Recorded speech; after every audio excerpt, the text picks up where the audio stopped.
For today's video mga ka-farmers ay masaya po kong i-share sa inyo na yung mga baboy natin na mga pre-starter stage ay ready na po sila na i-transition natin into starter stage mga ka-farmers.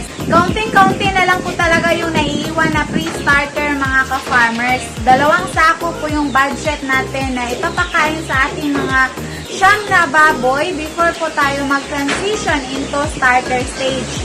So, pasensya na po kayo mga ka-farmers dahil malakas po ang hangin dito sa amin ngayon at umuulan po. So, hindi po talaga maiwasan na merong mga unnecessary sounds mga ka-farmers. Pasensya po talaga kasi open po yung babuya natin. So, ngayon mga ka-farmers, ay share ko po sa inyo kung paano kami magpalit ng feed sa kada stage para hindi po maapektuhan ang pagbigat at paglaki ng ating mga alaga. So, dito sa amin mga ka-farmers ay hindi po namin sila directly pinapakain ng bagong feeds. Ang ginagawa po namin mga ka-farmers ay maghahalo lang po muna kami. So, tulad nito mga ka-farmers, dito sa 6 namin na mga biik, yung budget namin sa kanila kada kain ay 1 kilo po mga ka-farmers. So, ang gagawin namin ay 1/2 kilo ng pre-starter at 1/2 kilo din ng starter na feeds. So, ito yung pre-starter natin mga ka-farmers. Ilalagay natin dito dahil dito tayo magmimix.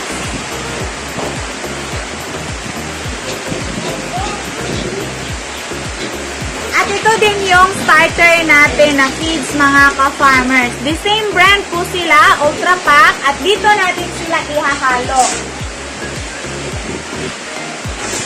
So, ayan.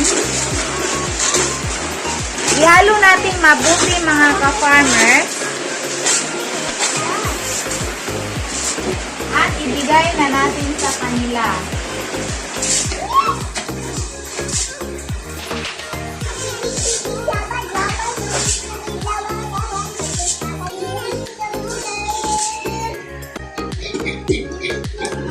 So, ayan, nabigyan na po natin ng pagkain ng ating 6 na baboy mga ka-farmers. Ngayon, dito na naman po sa kabilang kwarto.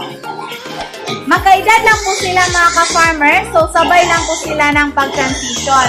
So, the same yung gagawin natin. Itong 3 nating baboy mga ka-farmers, ang budget nila ay 500 grams. So, 250 grams dito sa pre-starter at 250 grams din sa starter. At the same, i-mix din natin. So, dito natin sila i-mix mga ka-farmers at ready na po natin ibigay sa ating mga alaga. Ang purpose po natin mga ka-farmers kung bakit po ganito yung pag-transition natin ng feed sa kanila ay para hindi po maninibago ang kanilang tiyan. Dahil kapag maninibago po ang tiyan ng ating mga baboy mga ka-farmers, tsak na magtatae po yan at minsan mawawalan pa po ng gana. Para dito na anak. So ayan, andito kasi yung anak ko mga ka-farmers, tumutulong din sa akin. Sige, iatag na dito. Dito sa ilahan na. Iatag na nila tanan kay maurot na nila. Parira na silang feeds.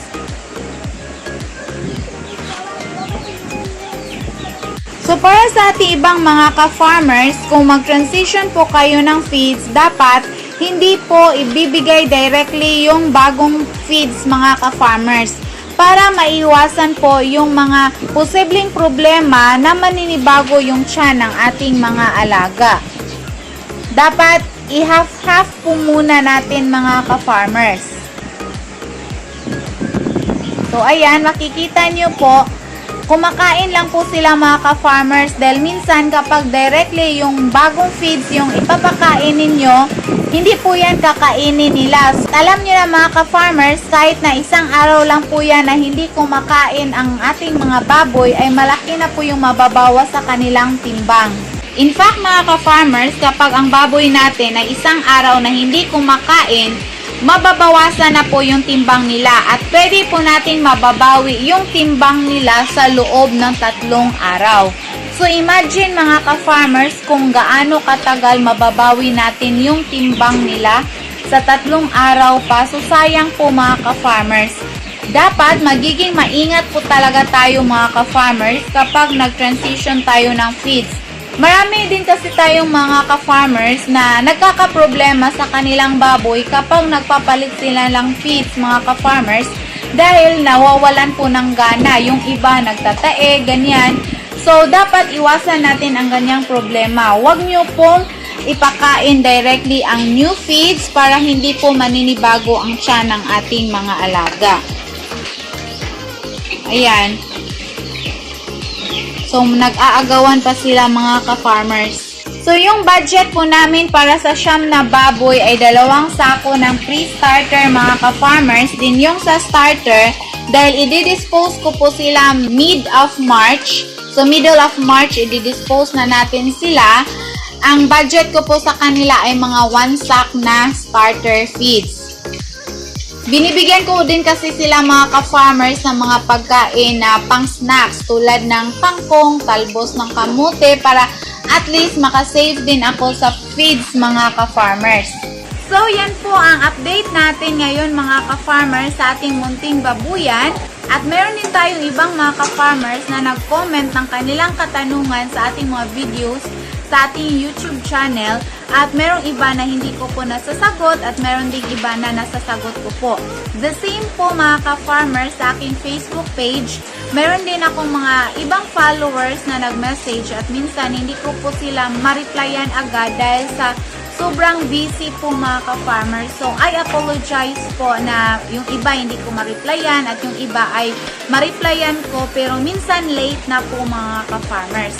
Ngayon, meron tayong mga katanungan from some of our subscribers and followers na gusto kong i-share sa inyo mga ka-farmers. So, yung una nating katanungan na sasagutin mga ka-farmers ay itong galing kay Ma'am Mercy Gulay. At disclaimer lang po mga ka-farmers, ito pong isasagot ko sa inyo ay base po ito sa experience namin at nakasanayan. So, kung mag-differ po ito sa inyo mga ka-farmers, depende na po yan sa inyo kung saan po kayo nasasanay. So, yung katanungan ni Ma'am Mercy mga ka-farmers na naiintindihan ko po ay meron siyang 2 months na biik na mamaga ang paa, walang gana kumain, at nanginginig po mga ka-farmers. Ito po yung usual na sakit ng ating mga biik mga ka-farmers. So, ang dapat lang pong gawin kapag mangyayari ito sa ating mga biik mga ka-farmers ay agad mag-inject po tayo ng 1 ml na Terramycin LA. Ang dosage po ng Terramycin LA mga ka-farmers ay 1 ml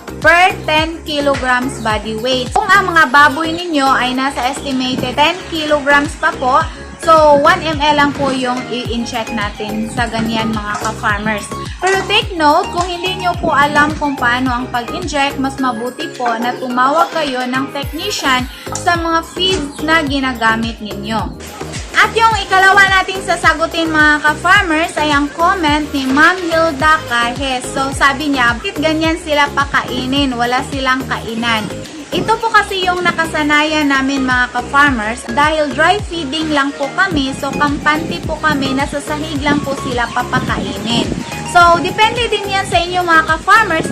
If preferred ninyo na meron kayong kainan, mas better po mga ka-farmers. At ang last po nating sasagutin mga ka-farmers ay galing po kay Ma'am Annabel Simon Pudpud Mamusog. So, meron po siyang inahin baboy na nanganganak sa madaling araw mga ka-farmers. At sa umaga at tanghali, kumain po ang inahin. Pero pagdating ng hapunan mga ka-farmers, hindi na po kumain yung baboy. Kaya itinanong ko po sa kanya mga ka-farmers kung nakalabas po ba yung placenta at yung mga biik mga ka-farmers kung nakalabas po ba. Kasi kapag hindi po makalabas ang placenta at meron pa pong naiwang biik sa loob mga ka-farmers, isa po yan sa rason na magka-infection yung ating inahin. Kung mawawalan po sila ng gana kumain. So, ang in-advise ko po mga ka-farmers ay bigyan ng mga dahon-dahon tulad ng dahon ng saging, talbos ng kamuti at kangkong at saka uling mga ka-farmers.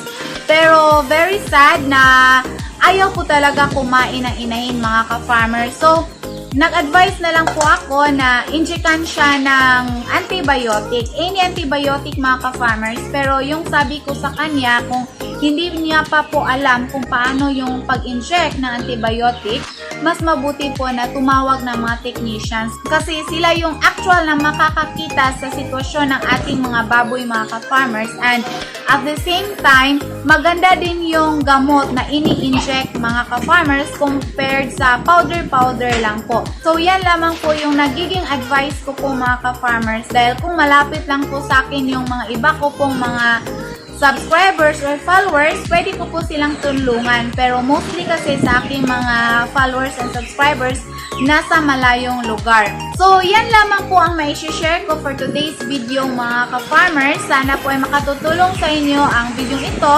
lalong-lalo na po yung paano tayo magpalit ng feed sa ating mga baboy para hindi po maapektuhan yung kanilang pagbigat at paglaki. Huwag niyo lamang pong kalimutan mga ka-farmers na mag-subscribe at i-click ang notification bell para kayo po ay palaging updated sa ating mga bagong farming tutorials na i-upload. Thank you for watching! Happy farming! God bless everyone! Bye-bye!